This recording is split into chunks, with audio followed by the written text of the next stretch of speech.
eu tenho uma palavra que vem de Deus para o seu coração. Está aqui no livro de Gálatas, no capítulo 5, versículo 22. Diz assim a palavra de Deus: mas o fruto do Espírito é amor, alegria, paz, longanimidade, benignidade, bondade, fé, mansidão e domínio próprio. Diga graças a Deus. Estamos meditando nessa semana sobre como desfrutar de uma vida de paz.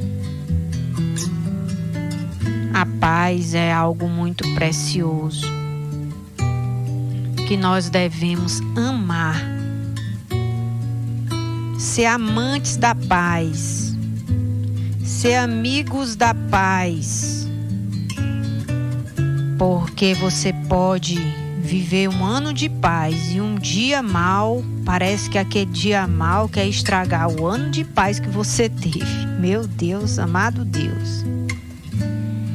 Às vezes um dia é como a mosca na sopa. A sopa tão gostosa, a mosca cai dentro e estraga tudo, né? Deus quer nos dar uma vida de paz. Essa é a vontade de Deus para nós. Como nós vamos conseguir isso? Eis a questão.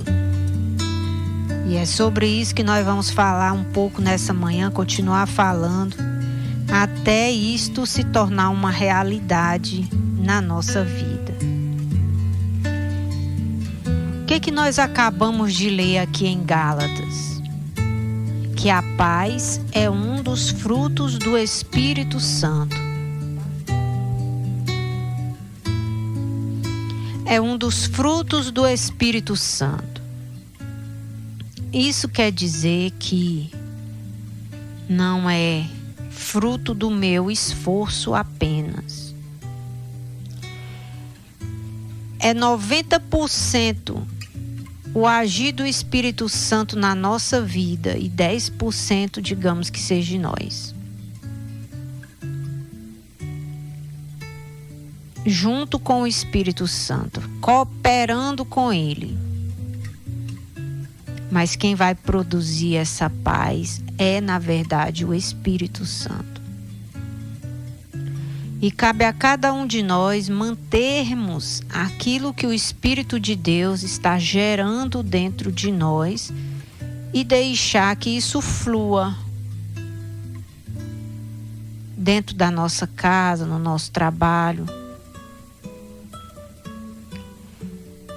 Quando você entende isso, que é do Espírito Santo que vem a paz, você vai buscar a presença do Espírito Santo na sua vida. Deve buscar. Deve desenvolver uma amizade. O Espírito Santo é a terceira pessoa da Trindade. Ele é Deus. É o Espírito de Deus habitando dentro do homem, dentro da mulher.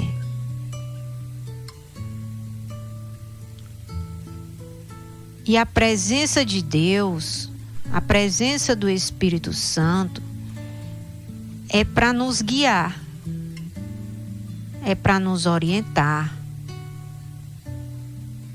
é para se mover dentro de nós, influenciando nossos pensamentos, influenciando nossas palavras, influenciando nossas atitudes.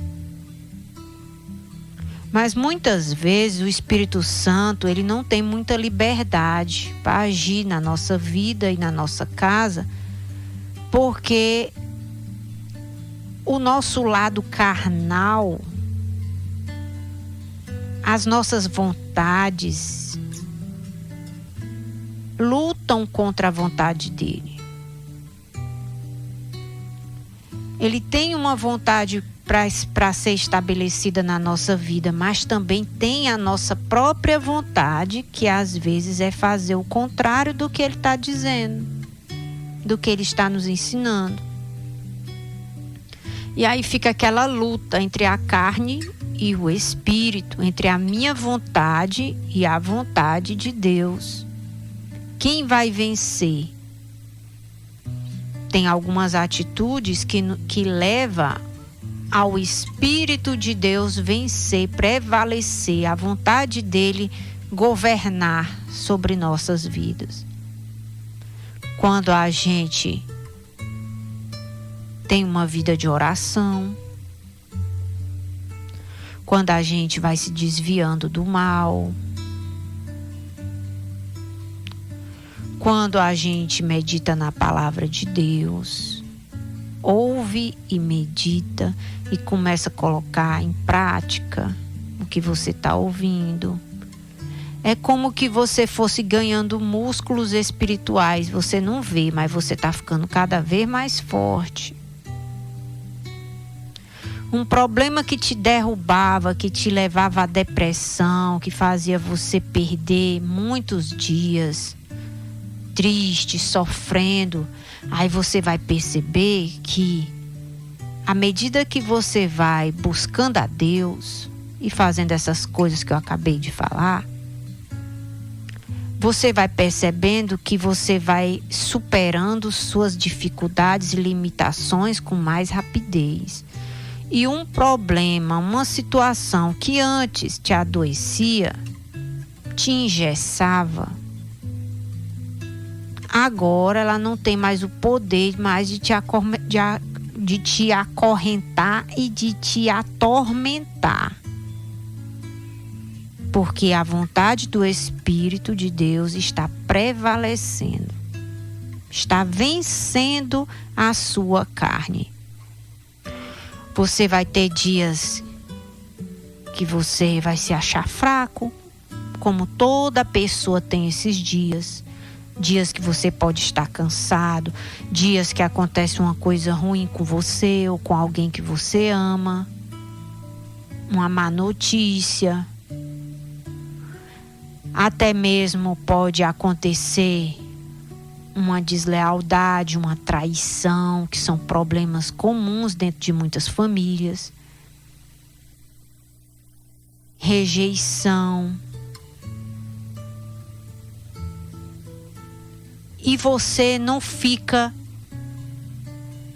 paralisado mais com aquilo. Porque você se acostumou com o sofrimento, com aquele problema? Não, porque o agir do Espírito Santo na nossa vida nos leva a tomar decisões que vão gerar paz interior.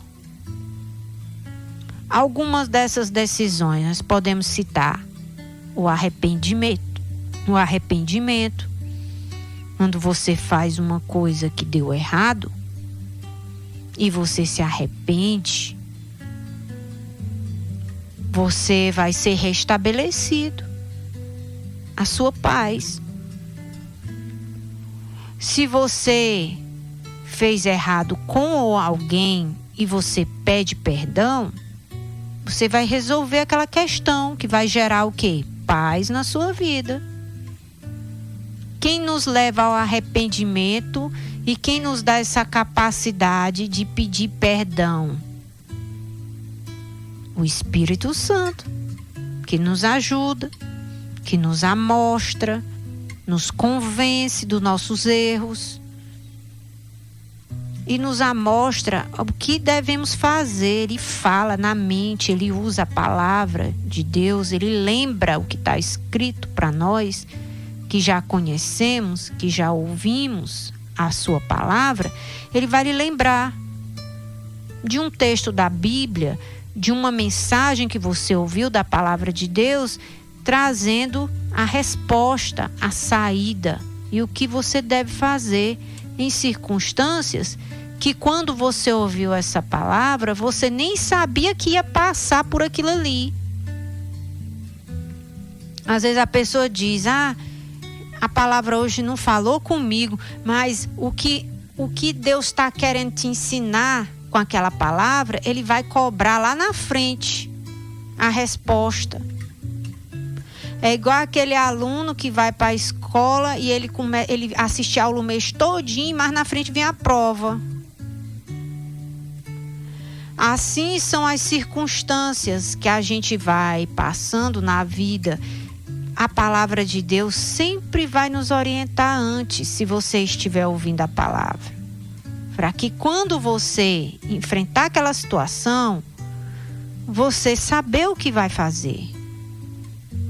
E pelo menos, se não passar nos testes de primeira vez, não tirar nota boa de primeira vez, mas você vai ficando cada vez mais experiente à medida que o tempo vai passando, se você tem caminhado com Deus.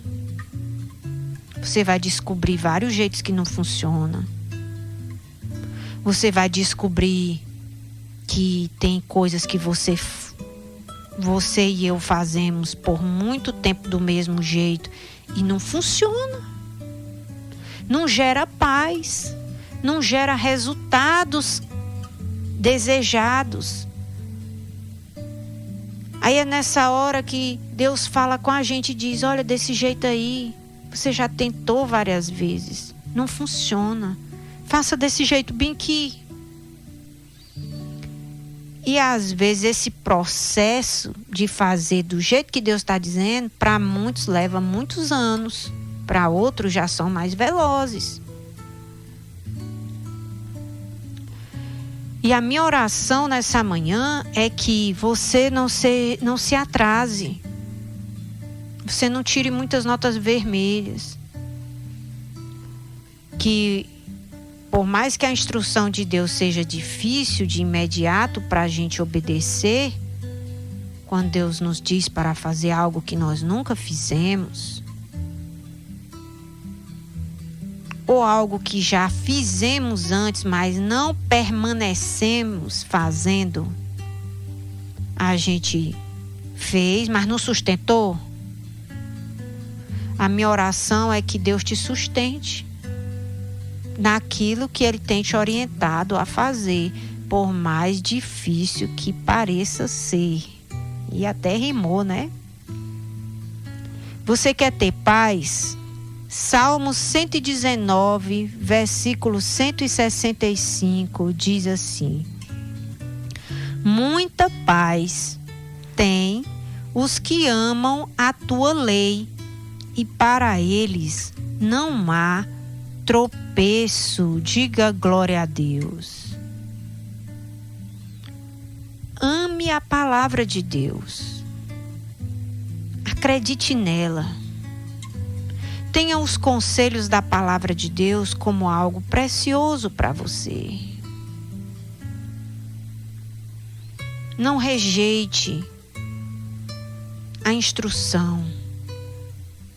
Se você amar a lei de Deus, os mandamentos de Deus, a palavra de Deus, você vai ter muita paz e não pouca, mas é muita mesmo. Porque uma das coisas que Deus nos ensina na sua palavra é nos desviar dos problemas. Qual é o princípio da sabedoria? Está lá em Provérbios. O princípio da sabedoria é temer ao Senhor e se desviar do mal. Quando é que uma pessoa ela está ficando sábia? É quando ela já começa a se desviar do mal. Você tem que pensar um pouco assim. Algumas coisas, elas acontecem na nossa vida, algumas coisas ruins, que não são novidade. Você já prestou atenção? Que às vezes os problemas são os mesmos, repetidamente. A mesma coisa, a mesma coisinha, ou aquele grave problema É o velho problema de sempre, é o velho demônio de sempre, é aquela velha luta de sempre, não tem? Que você quer que tenha um ponto final. Para isso acontecer e a paz se estabelecer, porque a paz é um sinal de uma guerra que foi vencida. Quando os exércitos iam à guerra, quando é que a bandeira branca se levanta? É quando um lado perde e o outro ganha. Então, quando é que a paz vai se estabelecer? É quando a gente aprender que o nosso jeito não funciona. E se você tentou de um jeito e funcionou, se mantenha nessa posição. Não volte mais a fazer daquele velho jeito que só gerou perturbação para a sua vida. Quando a gente vai ficando mais sábio, mais experiente, a gente vai aprendendo a se desviar do mal, vai aprendendo o que gera paz na nossa vida e o que não gera. E o que não gera, a gente vai se desviando daquilo ali. Às vezes é um lugar, você tem que prestar atenção. Se você sai da sua casa e vai para um determinado lugar, e quando você chega naquele lugar é só confusão, é hora de você parar e dizer: meu Deus, eu tenho que mudar minha rota. É igual a pessoa que sai de casa e vai pro bar, aí chega lá, briga, aí quando chega em casa tem mais briga. Ou seja, não tem paz. Então esse lugar que você está ainda é um lugar bom, gera paz na tua vida e dentro da tua casa, pois continua indo. Se não gera, é hora de você rever a sua rota. Talvez mudar de direção.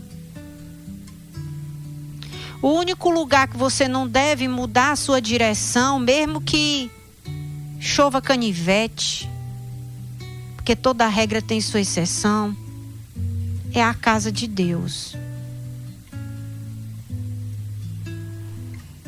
Porque Jesus, ele bem avisou que ele não tinha vindo para trazer paz, mas guerra, porque muitos depois que começaram a buscar a Deus, vão enfrentar guerras dentro da sua casa, familiares.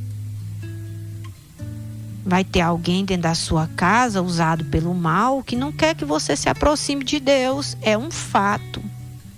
Tem casas que isso vai acontecer. Os pais podem tentar impedir o filho de ir, mesmo que aquele filho esteja mudando, esteja melhorando, mas há um mal que se levanta para impedir, às vezes o cônjuge, a esposa, o marido.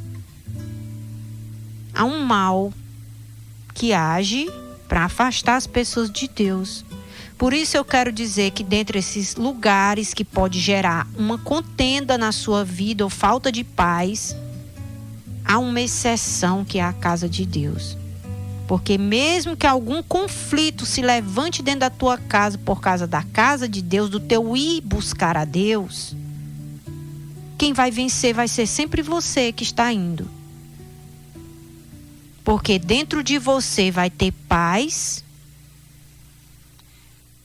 e você deixando o Espírito de Deus mudar a tua vida, você seguindo, obedecendo o que Ele está falando ao teu coração, você vai ver a verdadeira paz entrando dentro da tua casa também.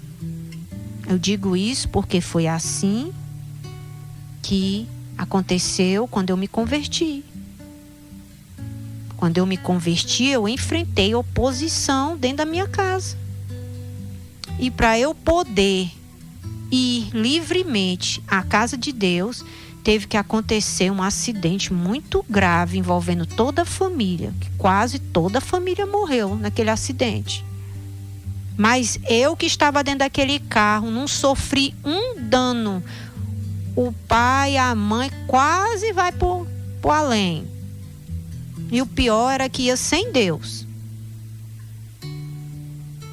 E depois daquele acidente veio um temor tão grande nos meus pais, principalmente no meu pai, que ele não me proibiu mais de ir para a casa de Deus. Porque ele ficou com medo de acontecer coisa pior na vida dele.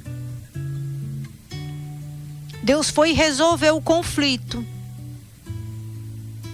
E para a honra e glória de Deus, já tem 35 anos que eu estou na casa de Deus. E ainda hoje eu peço, já pedi e vou continuar pedindo, que Deus me dê o privilégio de habitar na casa dele todos os dias. Eu tenho o meu horário especial de oração na casa de Deus todo dia, independente de ter culto ou não. Porque eu dependo do que sai daquele altar. Eu dependo de Deus. A casa de Deus para mim é um lugar que gera paz na minha vida. Eu posso entrar lá do jeito que eu tiver, alegre ou triste, ou passando por qualquer problema. Na hora que eu entro naquele lugar santo, que para mim, eu olho para a casa de Deus assim. É um lugar santo. Ali leva o nome de Deus. Leva o nome do Senhor. É a casa de Deus. Quando eu abro lá a porta, eu estou sozinha com Deus. Aí eu digo, cheguei! Tô chegando, tô entrando. É assim que eu chego lá. Eu digo desse jeito. Hoje eu já disse isso. E é incrível como eu sempre recebo aquilo que me falta. Porque é dele que vem tudo que a gente precisa. É de Deus que vai vir. Então você tem que observar, voltando aqui para a nossa história, que gera perturbação na tua vida. Uma vez eu encontrei com um irmão que ele me falava do trabalho dele. Ele dizia assim, pastora, eu não aguento mais ir para aquele trabalho. É fofoca demais, é contenda demais, é desunião, é disputa. Penso num ambiente que eu não me sinto mais bem naquele lugar. Aí ele falou uma vez, aí ele disse, eu quero que a senhora ore aqui por mim, porque eu já estou indo para o meu trabalho. E ali eu orei. Aí teve outra vez, ele veio de novo pedir a oração, a mesma oração, o mesmo problema. Aí eu disse, irmão, você me permite eu lhe dar um conselho? Aí ele disse, diga, pastora. Meu irmão, eu acho que já está na hora de você procurar outro emprego. Eu acho que já está na hora de você finalizar essa fase aí da sua vida. Você agradecer ao seu patrão pelo que ele fez por você, por esses anos que você trabalhou nessa empresa. E encerrar essa fase. E não tenha medo não. Creia que Deus vai lhe levar para um lugar onde você vai ter alegria, você vai ter paz para trabalhar. Porque do jeito como o senhor está aí, o senhor não rende não. Aí ele disse assim, é mesmo, pastora. Eu vou aceitar esse conselho da senhora. E aí ele foi. Chegou lá, fez do jeito como eu tinha orientado ele, chamou o patrão, agradeceu. Disse pro patrão que ele não estava satisfeito mais com aquele trabalho, porque estava acontecendo muitos problemas e ele não estava mais feliz ali naquele ambiente, não estava. E se era de ele sair por causa de uma confusão maior, ele queria sair de boa. Ele queria sair sem ser demitido, porque ele estava chegando, ele dizia para mim, pastora, eu quero que a senhora ore aqui, porque eu tô para derrubar aquelas prateleiras tudinho. Ele estava para perder o domínio próprio, ele estava para perder a reputação dele, porque estava chegando até a tampa O que ele vinha aguentando, não tem? E o saco encheu. E antes do saco estourar e sair confete, dinamite, raio, trovão para todo lado. Não é mais bonito a pessoa sair em cima do salto, com gratidão, com honra, deixando a porta aberta, não tem? Porque pode ser preciso voltar e agradecer, entender que talvez aqueles problemas que estão acontecendo são sinais de que aquela fase ali encerrou. Mas você só vai saber disso se você buscar a Deus, estiver orando, estiver ouvindo a palavra. Deus vai confirmar isso que eu estou lhe dizendo dentro de você ou não. No caso desse irmão, Deus confirmou que era realmente a hora dele mudar de fase.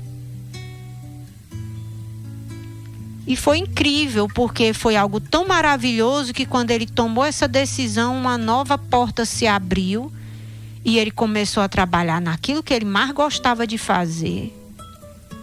E começou a andar cantando, feliz. Até o ritmo da música mudou. Encontrava com ele, não estava mais reclamando. Eu via sempre ele de longe, às vezes na igreja, dançando, se alegrando na presença de Deus. Para ele não era difícil cantar um forró, não era. Porque agora ele estava numa nova fase, numa fase feliz, numa fase abençoada, numa fase de muita paz, fazendo o que ele estava gostando de fazer, o que ele sabia fazer. Só andava sorrindo. Eita, glória! Por quê? Porque ele identificou que ele tinha que sair daquele lugar onde ele trabalhava.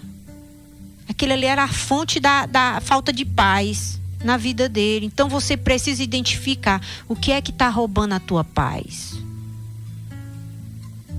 É trabalhar em família, vai desgastando o casamento, vai desgastando os relacionamentos. Você passa mais tempo com raiva do que feliz. Você desconta aquilo que as suas frustrações em quem está perto, e isso leva para casa o problema também. Talvez esteja na hora de você dar um tempo, sonhar outro sonho, bater em outras portas, para você não perder sua família.